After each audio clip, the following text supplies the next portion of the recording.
Yes sir. आज class interchange होगी, अभी मैम नेक्स्ट क्लास में आएंगे, अभी मैं लूँगा क्लास। चलिए स्टार्ट करते हैं।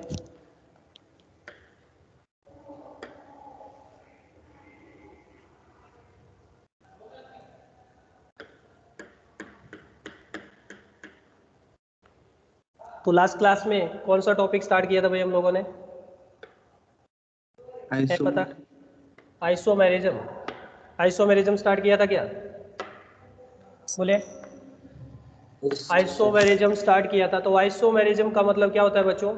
A compound having same molecular formula but differ at least one properties. ऐसे कंपाउंड जिनका मॉलिक्यूलर फॉर्मूला तो सेम होता है लेकिन कोई एक प्रॉपर्टीज डिफर करती है, किसी एक प्रॉपर्टी में कोई ना कोई डिफरेंस होता है, तो इस तरह के जो कंपाउंड होते हैं उनके बीच में जो रिलेशन रहता है उसको बोला जाता है आइसोमेरिज्म। आइसोमेरिज्म को हमने क्लास 2 क्लास में क्लासिफाइड किया था। कौन कौन से थे? स्ट्रक्चरल स्ट्रक्चरल आइसोमेरिज्म, आइसोमेरिज्म और दूसरा कौन सा था? स्टीरियोमेरिज्म। Stereo isomerism. नाम से ही पता चल रहा है स्ट्रक्चरल आइसोमेरिज्म का मतलब जो किसकी वजह से अराइज होंगे भाई? स्ट्रक्चरल डिफरेंस की वजह से अराइज होंगे, डिफरेंट बॉन्डिंग पैटर्न की वजह से अराइज होंगे, उनको स्ट्रक्चरल आइसोमर बोला जाता है। तो these are arises due to structural difference, structural difference, और आप बोल सकते हैं जिनका bonding pattern will be different, bonding pattern is different. ठीक है। स्टीरियो आइसोमेरिज्म, जब भी बच्चों स्टीरियो की बात चलेगी मतलब हम किसकी बात कर रहे हैं अभी? स्पेस की, 3 डायमेंशन की बात कर रहे हैं। ठीक है। तो ये किसकी वजह से अराइज होते हैं? Arises due to the difference in the spatial arrangement of ligand. जो स्पेशियल अरेंजमेंट होता है लिगैंड का वो डिफरेंट होता है। Spatial arrangement of, spatial arrangement of ligand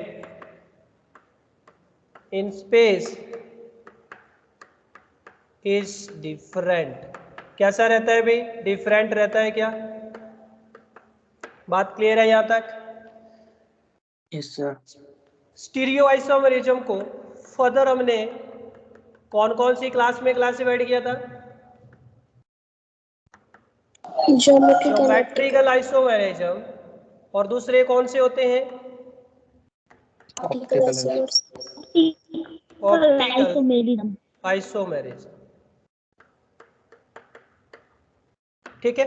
geometrical isomerism जो आपके पास लिगैंड होते हैं सेंट्रल मेटल के अराउंड, उसकी वजह से जो डिफरेंस क्रिएट होता है ज्योमेट्री में उसको ज्योमेट्रिकल आइसोमेरिज्म बोला जाता है। ठीक है। बात की बात है। बात करते हैं स्ट्रक्चरल आइसोमेरिज्म की। तो स्ट्रक्चरल आइसोमेरिज्म को हम फर्दर क्लासिफाइड करेंगे 4 या 5 टाइप में। ठीक है। जो ऑर्गेनिक केमिस्ट्री में वहां पे कार्बन की बात चलेगी, यहाँ पे बच्चों लिगैंड की बातें चलेगी, लिगैंड और सेंट्रल मेटल की बातें चलेगी। ठीक है। तो इसको हम जनरली 4 या 5 टाइप में क्लासिफाइड करेंगे। आइए डिस्कस करते हैं सबसे पहले स्ट्रक्चरल आइसोमेरिज्म।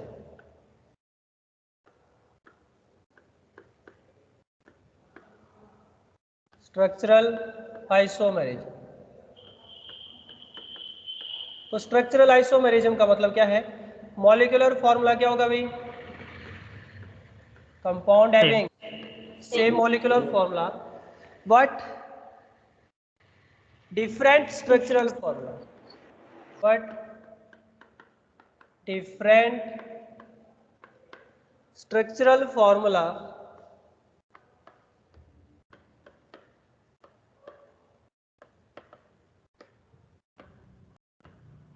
ठीक है।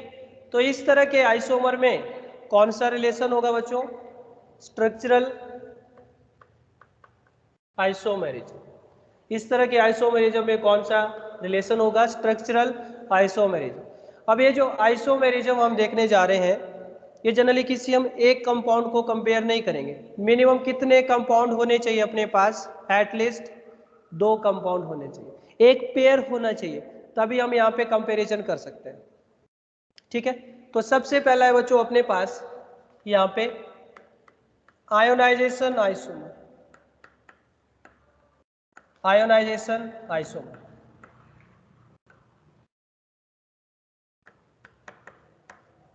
नाम से ही पता चल रहा है आयोनाइजेशन आइसोमर। तो आयोनाइजेशन आइसोमर का क्या मीनिंग होता है? कोई मुझे बताएगा? देखिए बच्चों, जो भी टर्म यहाँ पे लिखी गई है मतलब उसकी वजह से अराइज होंगे। तो यहाँ पे आयन लिखा गया है। मान लीजिए आपके पास 2 कंपाउंड है जिनका मॉलिक्यूलर फॉर्मूला क्या है? सेम।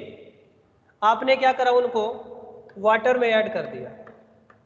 आपके पास 2 कंपाउंड थे, एक था मेरे मान लीजिए ए कंपाउंड और दूसरा था मेरे पास बी कंपाउंड। जब आपने दोनों को वाटर में डिजॉल्व किया, इसको भी आपने वाटर में डिजॉल्व किया, ठीक है, तो यहाँ पे वाटर में डिजॉल्व करने पर दोनों का मॉलिक्यूलर फॉर्मूला क्या था? ए और बी का मॉलिक्यूलर फॉर्मूला क्या था भाई? सेम। लेकिन जब आपने इन दोनों को वाटर में डिजॉल्व किया, अलग अलग से डिजॉल्व करा, तो यहाँ पे जो आयंस बने, मान लीजिए यहाँ पे जो आयन बने मेरे पास, वो बन गया C+ और D-, और यहाँ पे जो आयन बना मान लीजिए वो बन गया E+ + F-। तो यहाँ से हम देख रहे होंगे, यहाँ से हम देख रहे हैं कि आयनाइजेशन आइसोमर वो आइसोमर होते हैं जिनका मॉलिक्यूलर फॉर्मूला तो सेम रहता है, लेकिन वाटर में ऐड करने पर जो वो आयन प्रोड्यूस करते हैं उनका टाइप और नेचर कैसा है भाई? क्या ये C+ और D- और E+ और F- आयन सेम लग रहे हैं आप लोगों को? है भाई? यहाँ पे जो आयन बन रहे हैं वो आयन कैसे है बच्चों? डिफरेंट टाइप के आयन, डिफरेंट टाइप के आयन है। तो आयनाइजेशन का मतलब क्या होता है? ऐसे कंपाउंड जिनका मॉलिक्यूलर फॉर्मूला तो सेम होगा, लेकिन जब आप उनको वाटर में डिजॉल्व करेंगे तो वाटर में डिजॉल्व करने पर जो आयन प्रोड्यूस होंगे सॉल्यूशन के अंदर, उनका नेचर और टाइप कैसा होना चाहिए? अभी उनका नेचर और टाइप कैसा होना चाहिए? डिफरेंट। उनका नेचर और टाइप कैसा होना चाहिए? डिफरेंट होना चाहिए। ठीक है, बात समझ आ चुकी है सबको कि आयनाइजेशन आइसोमर का मतलब क्या हो गया? आयंस। आयनाइजेशन का मतलब आयंस। आयंस कैसे? सॉल्यूशन के अंदर कैसे होने चाहिए? डिफरेंट होने चाहिए। तो ऐसे कंपाउंड के बीच में जो रिलेशन होगा उसको बोला जाएगा आयनाइजेशन आइसोमेरिज्म। बात समझ आई? ठीक है, क्लियर है बात? तो लिखिए चलो, अब आपसे बोर्ड एग्जाम में क्वेश्चन जरूर पूछा जाएगा। यहाँ से लिखिए भाई, करें स्टार्ट। तो लिखिए compound, compound having same molecular formula but having different nature and types of ion produced in solution। Backslide sir. हाँ बोलो। बैकस्लाइड। बैकस्लाइड, ठीक है। इसमें कोई डाउट है किसी को? ऐसे कंपाउंड जिनका मॉलिक्यूलर फॉर्मूला क्या होगा बच्चों?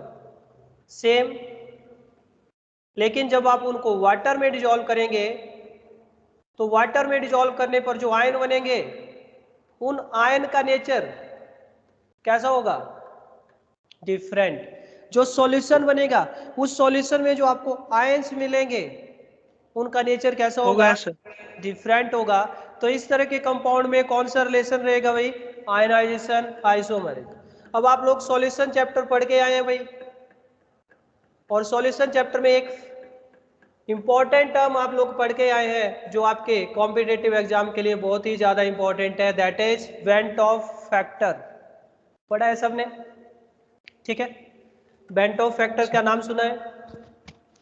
इसको आई से रिप्रेजेंट किया जाता है, और ये एसोसिएशन या डिसोसिएशन जो होता है सॉल्यूशन में उसके बारे में बात करता है। ठीक है। तो डिसोसिएशन के लिए जो n का वैल्यू होता है वही i का वैल्यू होता है। ऐसा एक क्वेश्चन आपका सॉल्यूशन और कोऑर्डिनेशन केमिस्ट्री दोनों टॉपिक को मिला के फ्रेम किया जाता है, और ये क्वेश्चन अभी कुछ टाइम से बहुत ही ज़्यादा इंपॉर्टेंट बन चुका है। ये क्वेश्चन बहुत ही ज़्यादा पूछा जाने लगा। ठीक है, हम वैसे क्वेश्चन यहाँ पे डिस्कस करेंगे। तो ये डेफिनेशन लिख लिया सब लोगों ने? है भाई? सर। चलिए, तो एक मॉलिक्यूलर फॉर्मूला देते हैं आप लोगों को, और उसके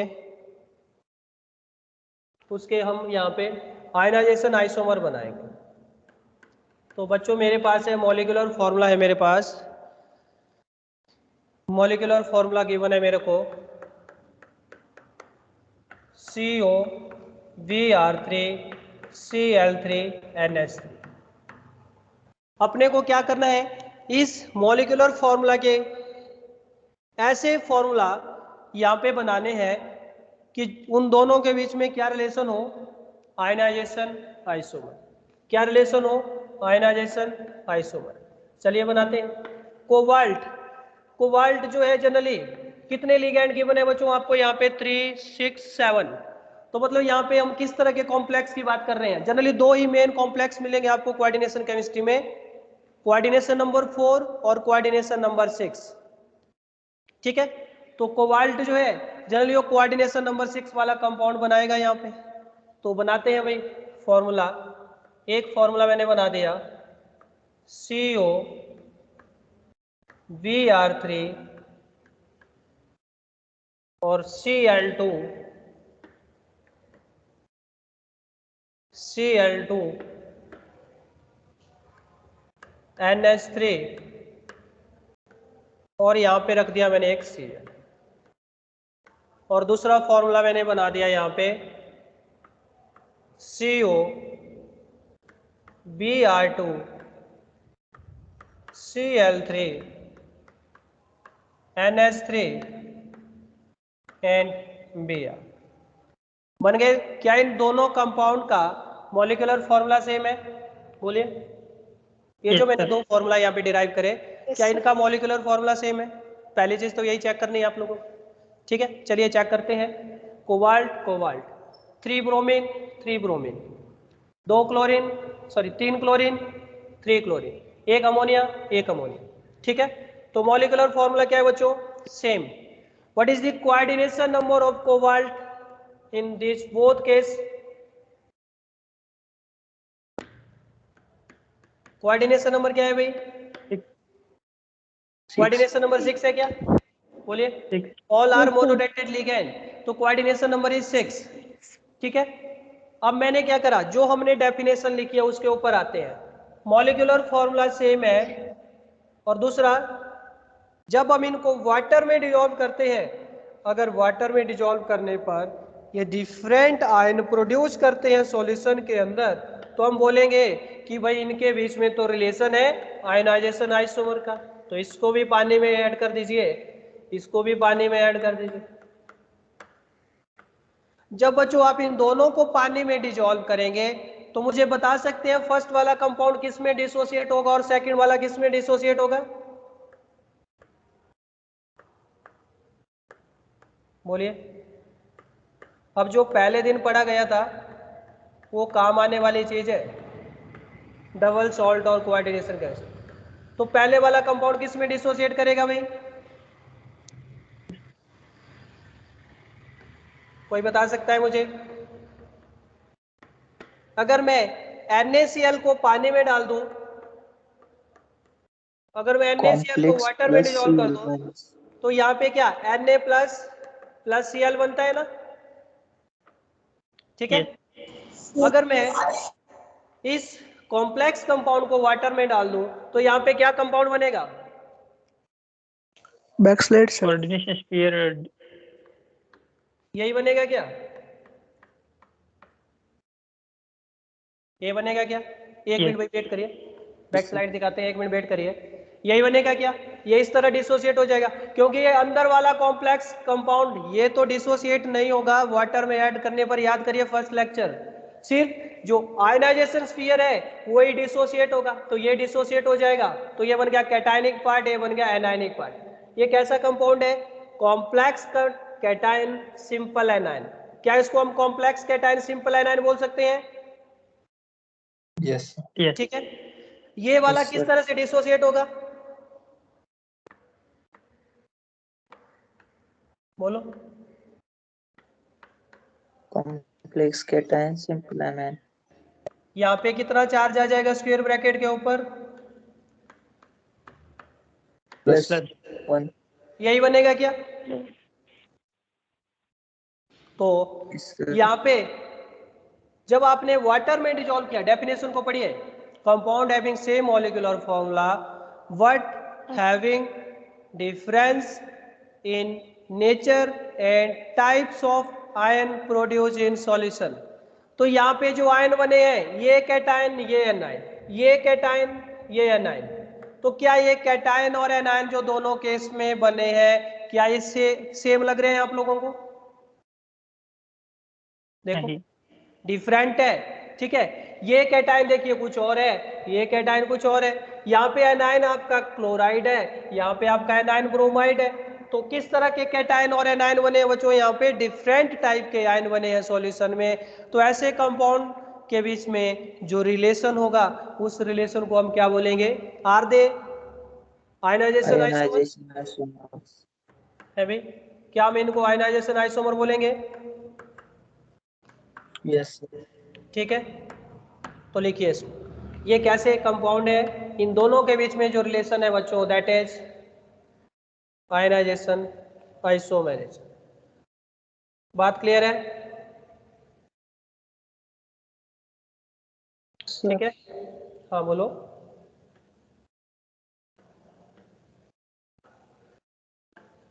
कोई डाउट किसी को? No sir. ठीक है, अरे भाई पूछो, आप लोगों को किसी को कोई डाउट है तो पूछना चाहिए भाई, आपको सभी लोगों से पूछना चाहिए, सभी टीचर से पूछना चाहिए, ठीक है।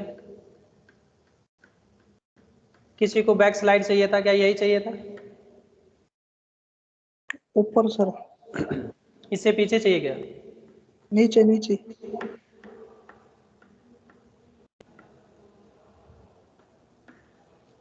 लिखो।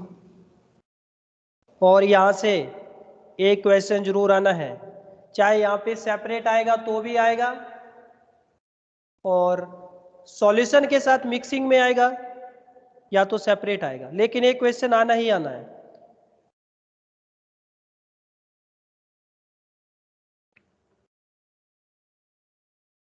चलो आगे।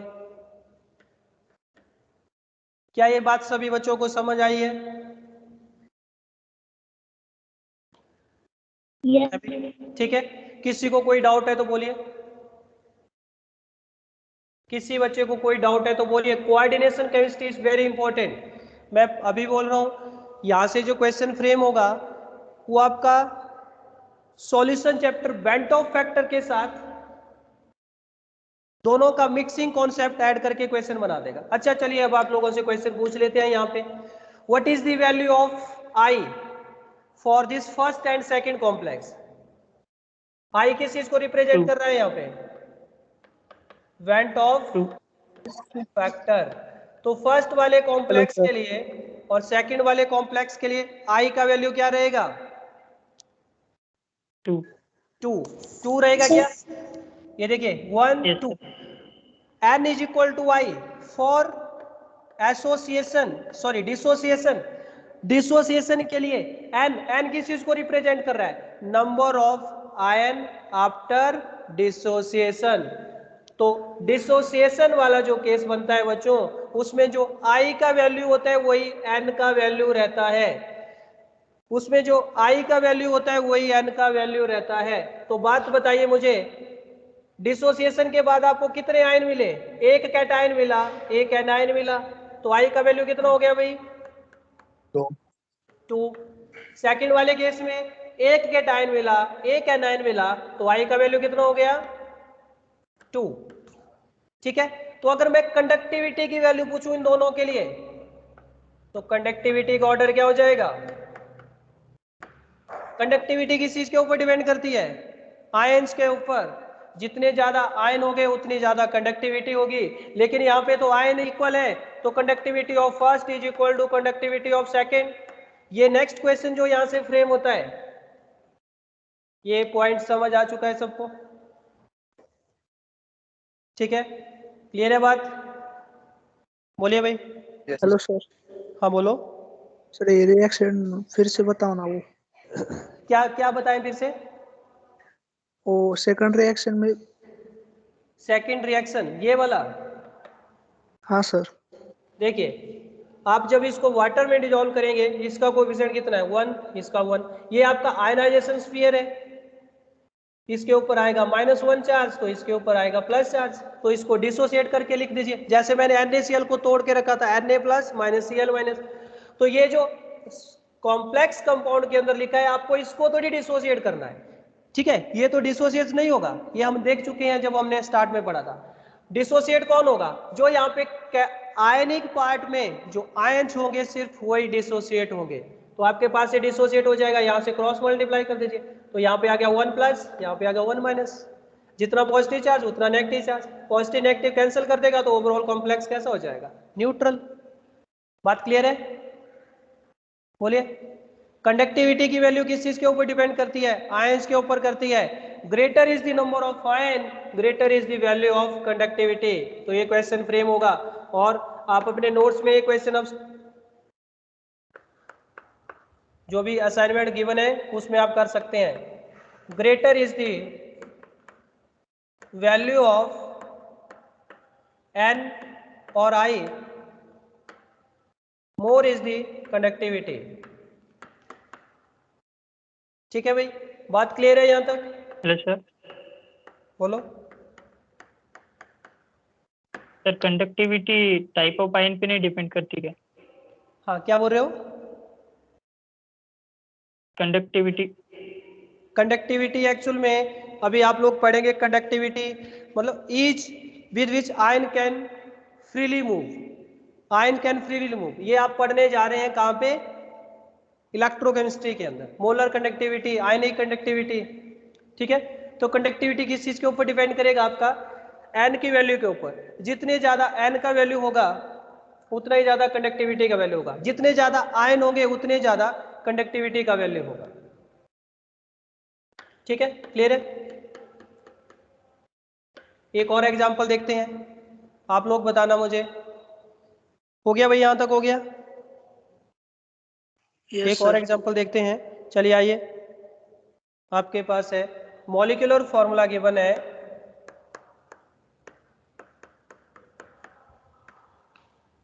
PET Cl2 NH3 4NBr। तो आपको ऐसे फॉर्मूला डिजाइन करने हैं यहाँ पे कि उनके बीच में कौन सा रिलेशनशिप हो? Ionization isomer. ठीक है, चलिए आइए देखते हैं।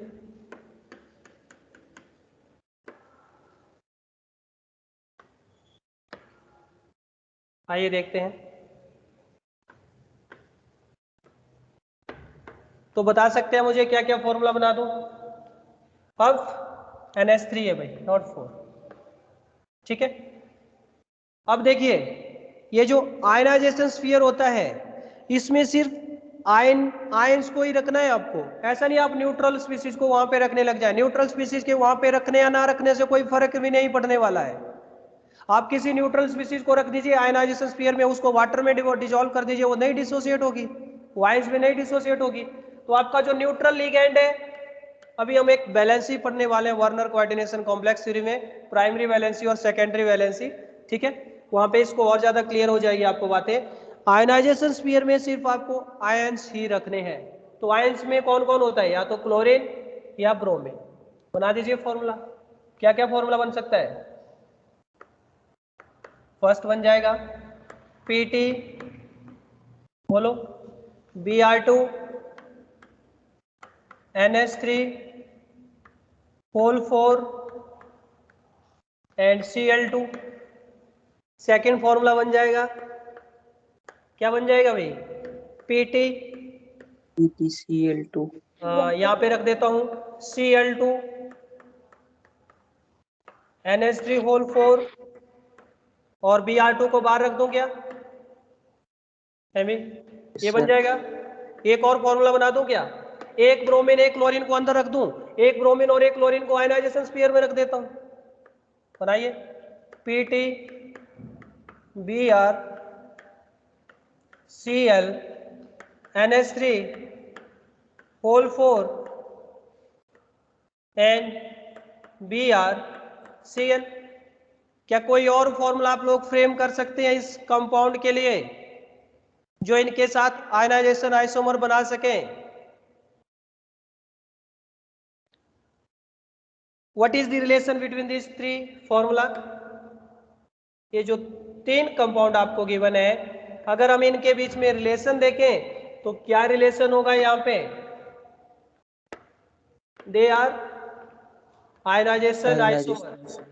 इसको वाटर में डिजोल्व करिए, इसको वाटर में डिजोल्व करिए, इसको वाटर में डिजोल्व करिए, और बताओ बच्चों मुझे कौन कौन से आयन प्रोड्यूस होंगे जब आप इनको वाटर में डिजोल्व करेंगे। तो फर्स्ट वाले केस में कौन कौन से आयन बनेंगे, कॉम्प्लेक्स 2 प्लस कॉम्प्लेक्स के ऊपर कितना चार्ज आएगा, +2। +2। वेरी गुड, +2 आएगा ना, ठीक है। कॉम्प्लेक्स के ऊपर आ गया +2, वेरी गुड। और एनायनिक पार्ट में क्या आएगा, 2Cl नेगेटिव, 2Cl-। ठीक है। Yes sir. यहाँ वाले केस में बताओ, इस वाले केस में बताओ, सेम चार्ज होगा sir. PtCl2 NH3/4 +2 charge 2 Br-। Cl2 NH3 whole 4 और यहाँ पे 2 प्लस 2 Br नेगेटिव, 2 Br-। ठीक है, Yes. 2 Br negative. थर्ड वाले केस में Pt Br Cl NH3 whole 4 और यहाँ पे क्या बन जाएगा, यहाँ पे बन जाएगा 2 प्लस और यहाँ पे बन जाएगा Br Cl negative plus Cl negative, Cl negative. ठीक है। What is the value of n और I का वैल्यू फाइंड आउट करो तीनों कॉम्प्लेक्स के लिए। फर्स्ट और सेकंड के लिए 3, वेंटो फैक्टर का वैल्यू कितना तीनों आएगा के लिए भाई? फर्स्ट वाले के लिए कितना आएगा, 3 आएगा। अगर आप लोगों को ऐसे प्रॉब्लम होती है, कोएफिशिएंट देख लो, 1 2 1 2 1 1 1, तो n is equal to i for किसके लिए, डिसोसिएशन। डिसोसिएशन के लिए जो n का वैल्यू होता है वही i का वैल्यू होता है बच्चों। बात क्लियर है यहां तक, बोलिए, ठीक है। करिए इसको Yes, sir. कॉपी करिए। अब आयनाइजेशन आइसोमर आपको पहचानने आ जाएंगे, क्या करेंगे, जो भी कंपाउंड गिवन है उनको वाटर में डिजोल्व कर दीजिए। अगर वाटर में आने पर डिफरेंट आयन, देखिए यहाँ पे ये कैटायन ये एनायन, ये कैटायन ये एनायन, ये कैटायन ये एनायन, तो जो आयन बनेंगे सॉल्यूशन के अंदर उनका नेचर और टाइप कैसा होना चाहिए, डिफरेंट होना चाहिए। क्या ये बात सब बच्चों को समझ आ रही है? Yes sir. ठीक Yes, है, sir. चलिए फिर second type of structural isomer is hydrate isomerism.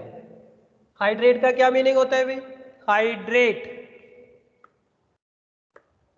Hydrate क्या होता है भाई? हाइड्रेट से क्या समझते हैं आप लोग? Presence of water. हाँ, हाइड्रेट का मतलब वाटर। ठीक है, तो ये किसकी वजह से अराइज होंगे?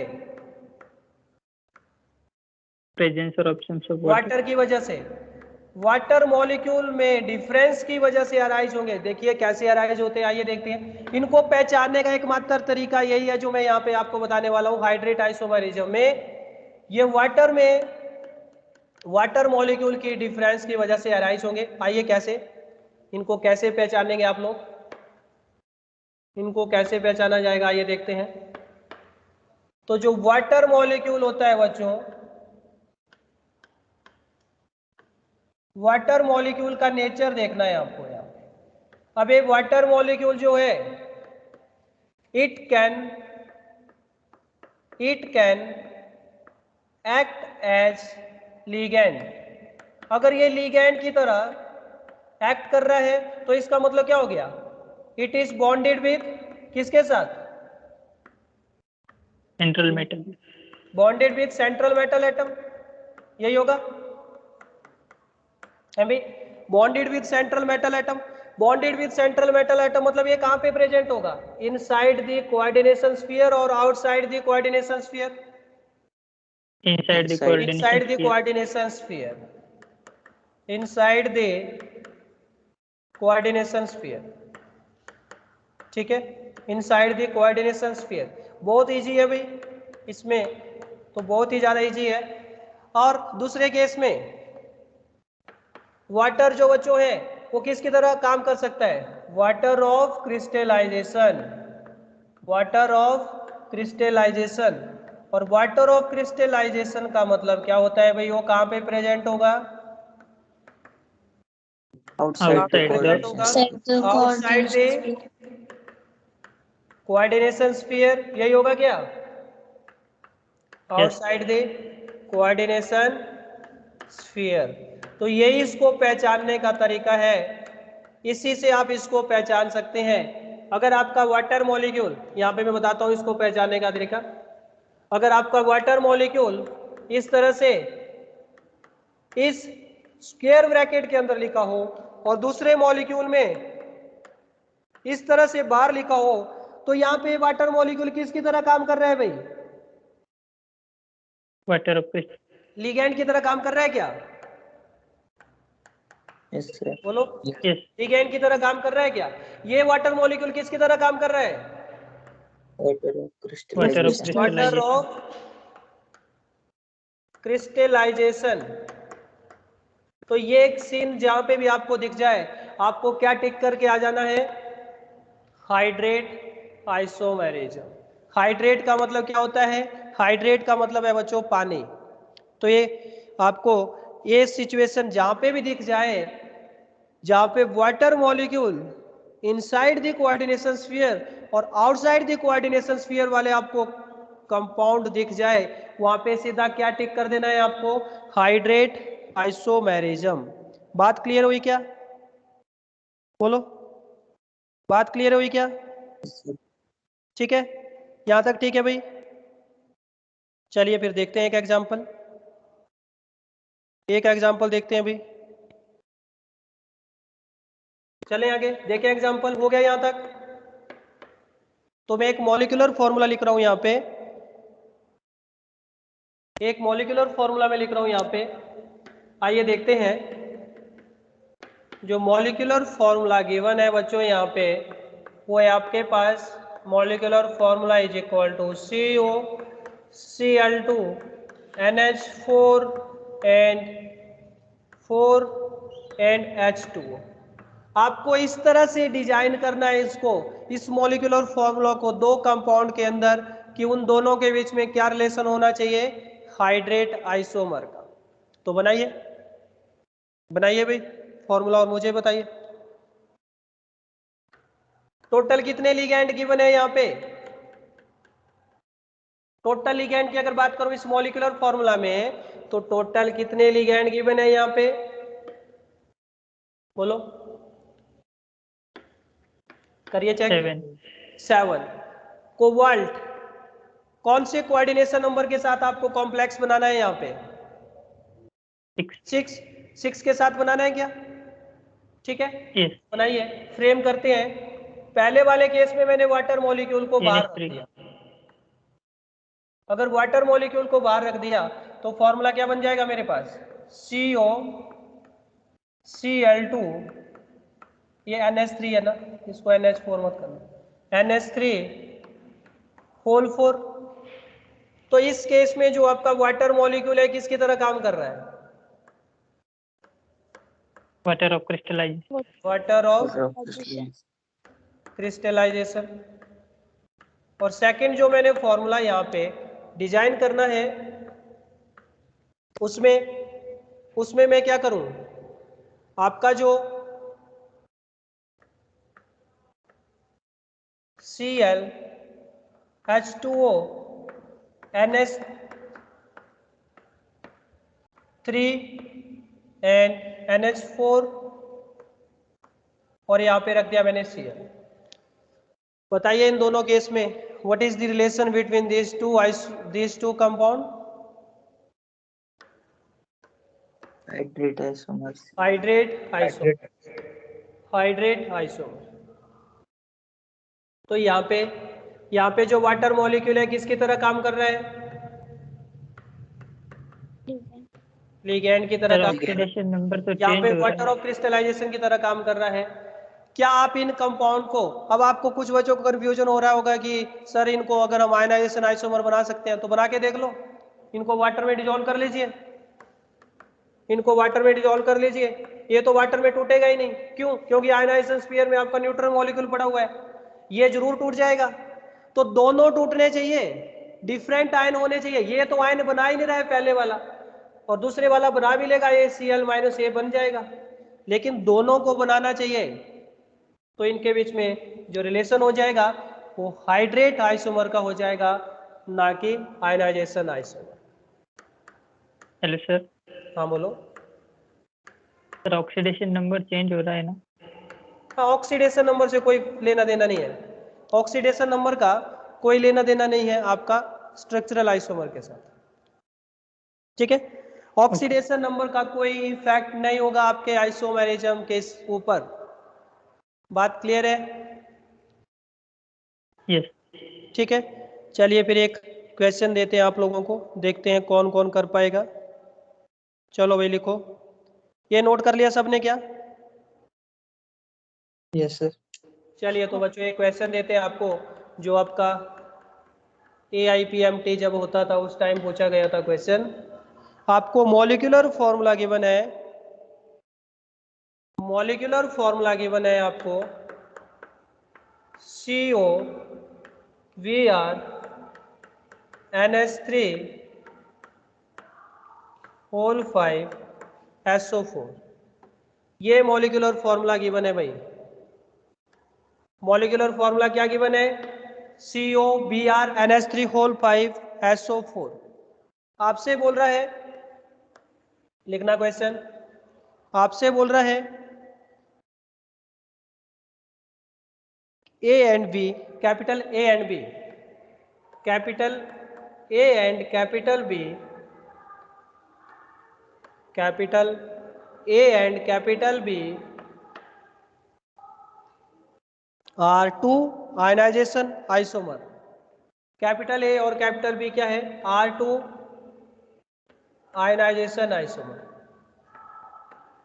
ठीक है, यहां तक क्लियर है बस?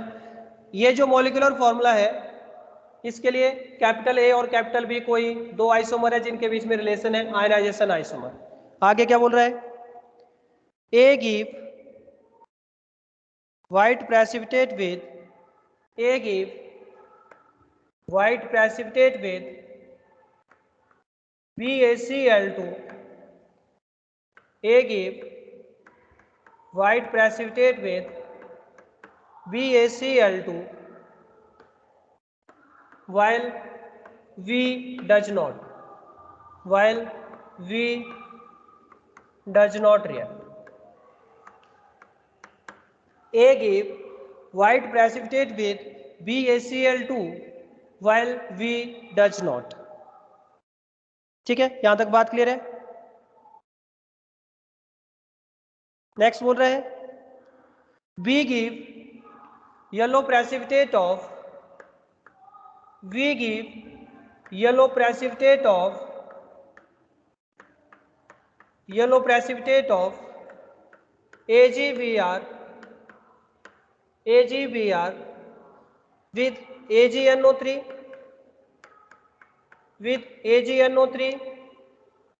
we give yellow precipitate of AgBr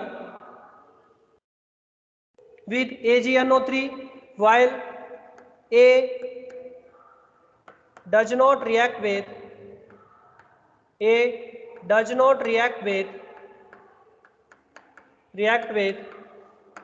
AgNO3, while A does not react with AgNO3. आगे बोल रहा है फाइंड formula of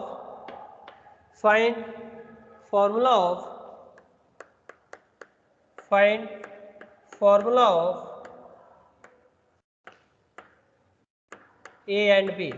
अब जो आप लोगों ने बच्चों डी ब्लॉक के अंदर जो कलर केमिस्ट्री सीखा होगा वो आपका यहाँ पे बड़ी हेल्प करने वाला है, तो करिए अप्लाई।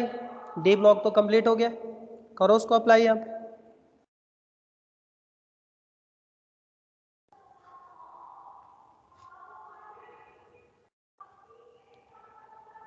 क्वेश्चन समझ आ गया सब बच्चों को?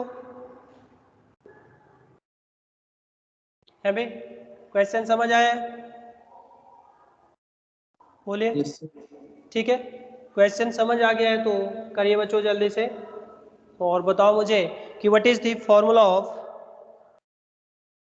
A and B?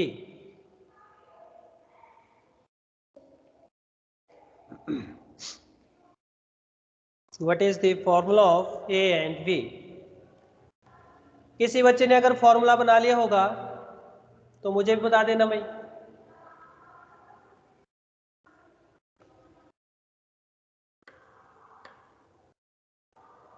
किसी बच्चे ने बनाया फॉर्मूला क्या है? कोई बच्चा जिसने फॉर्मूला बनाया हो तो बता दीजिए, मुझे भी बता दीजिए। है भाई, देखो मैं हिंट देता हूं, BaCl2 के साथ रिएक्ट कर रहा है, मतलब आपका जो आयनाइजेशन स्फीयर है उसमें SO4 ग्रुप प्रेजेंट होना चाहिए। कैसे? क्योंकि BaCl2 यहां से आयनाइजेशन आयन का रिप्लेसमेंट होगा, तो BaSO4 के जो क्रिस्टल बनेंगे वो बच्चों व्हाइट प्रेसिपिटेट बनेंगे। इसलिए तो डी ब्लॉक केमिस्ट्री पढ़ा जाता है, colour chemistry. Maximum colour compound कहाँ पे मिलते हैं? डी ब्लॉक में ही तो मिलते हैं। ठीक है, तो इसका मतलब आपका SO4 कहाँ पे प्रेजेंट होना चाहिए? आयनाइजेशन स्फीयर में प्रेजेंट होना चाहिए। और दूसरे केस में जो B है वो AgNO3 के साथ, बाहर होना चाहिए। मतलब यहाँ पे आपका Br कहाँ पे प्रेजेंट होना चाहिए? आयनाइजेशन स्फीयर में प्रेजेंट होना चाहिए। अगर अंदर आपने रख दिया SO4 को तो अंदर वाला जो होती है वैलेंसी वो नॉन आयनाइजेबल होती है, और ये जो बाहर रखी जाती है वैलेंसी ये कैसी होती है भाई? आयनाइजेबल वैलेंसी होती है। इस कॉम्प्लेक्स पेयर में जो वैलेंसी रखी जाती है उसको नॉन आयनाइजेबल बोला जाता है, वो आयन में डिसोसिएट नहीं होती है। ठीक है, मैं यहाँ पे नीचे नोट बना के लिख लेता हूँ। ये जो आपके पास जब हम वर्नर कोऑर्डिनेशन थ्योरी पढ़ेंगे तब तो फिर वैलेंसी के बारे में आपको आइडिया लग जाएगा। यहाँ पे जो एलिमेंट लिखे होते हैं उनकी वैलेंसी होती है नॉन आयनाइजेबल, और नॉन आयनाइजेबल से आप क्या समझते हैं? यहाँ पे जनरली न्यूट्रल स्पीसीज ज़्यादा रखी जाती है, और यहाँ पे जो स्पीसीज रखी जाती है उनको बोला जाता है आयनाइजेबल। तभी तो इसको आयनाइजेशन स्फीयर बोला गया था। This is ionizable valency. This is non-ionizable valency. तो क्या आप लोगों ने फॉर्मूला बना लिया अब?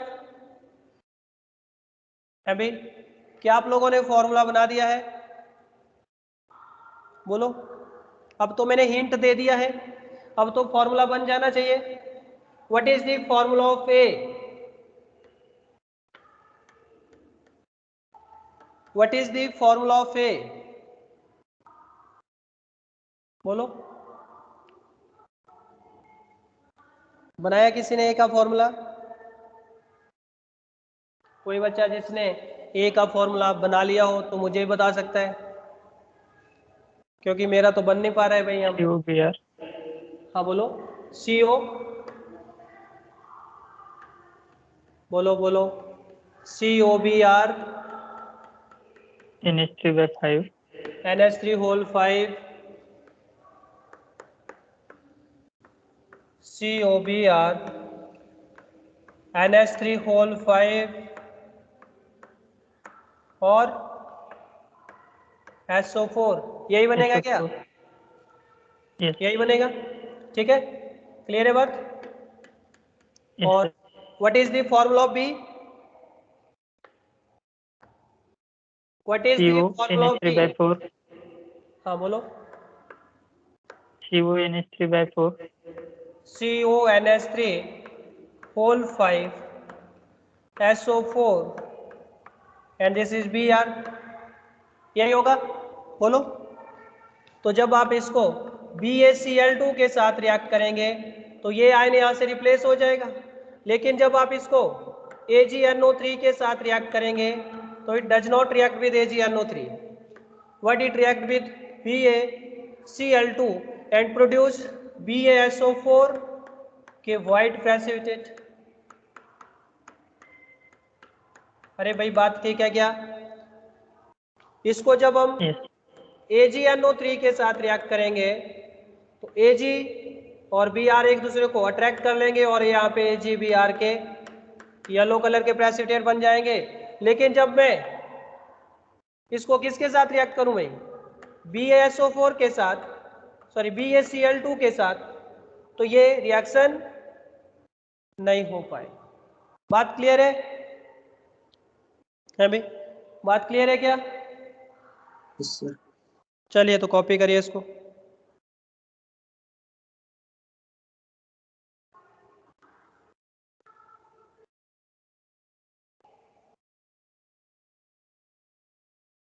यहां तक ठीक है?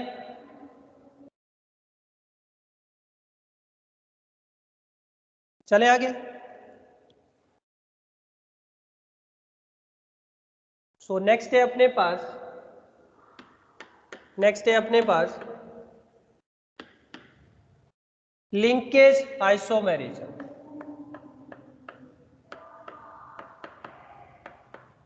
Linkage isomerism. लिंकेज का मतलब क्या होता है भाई? लिंकेज का क्या मीनिंग होता है? लिंकेज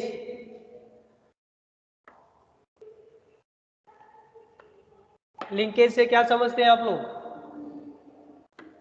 जैसे मेरे पास है कोई मेटल, वहां पे जैसे मेरे पास है लिगैंड, मान लीजिए यहाँ पे Cn, तो ये मेटल C के साथ भी अटैच हो सकता है और दूसरा मेटल N से भी बॉन्ड बन सकता है। तो लिंकेज जब डिफरेंट हो जाएगी सेंट्रल मेटल के साथ, डोनर एटम जब डिफरेंट हो जाएंगे, तो उस केस में जो आपको आइसोमेरिज्म दिखने वाले हैं उनको कौन सा आइसोमर बोला जाएगा? Linkage isomer. यहाँ पे मेटल कौन से एटम के थ्रू बॉन्डेड है? कार्बन। कार्बन। यहाँ पे मेटल कौन से एटम के थ्रू बॉन्डेड है? नाइट्रोजन। नाइट्रोजन। तो बच्चों ऐसे लिंकेज जब डिफरेंट हो जाएगा तो लिंकेज आइसोमर के लिए आपके पास जो लिगैंड होना चाहिए वो कैसा होना चाहिए? एम्बिडेंट। Ambient ligand. सबसे इंपॉर्टेंट कंडीशन क्या है? बस यही आपको पहचानना है। HCN भी हो सकता है और कल मुझे बच्चों ने क्वेश्चन भेजा था कि सर यहाँ पे NS लिखा जा रहा है। जब आईपैक नेम लिखते हैं तो इसी लिंकेज के अकॉर्डिंग वो लिख देते हैं आईपैक नेम में। मान लीजिए C से थ्रू बॉन्ड बन रहा है तो C लिंकेज लिख देंगे वहां पे नोट करके। अगर N से बन रहा है तो N लिख देंगे। SCN में अगर S के थ्रू बॉन्ड बन रहे हैं तो उसको S लिख देंगे वहां पे। N के थ्रू बॉन्ड बन रहा है तो उसको N लिख देंगे। इस तरह NO2। तो क्या कंडीशन होनी चाहिए यहाँ पे लिंकेज आइसोमर के लिए? कैसे लिगैंड होने चाहिए? Ambient ligand. तो लिख लेना, it is observe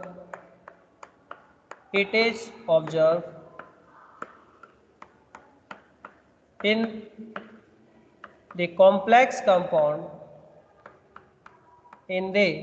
complex compound which contain, कैसे ligand? which contain Ident. at least one type of, at least one ambident ligand.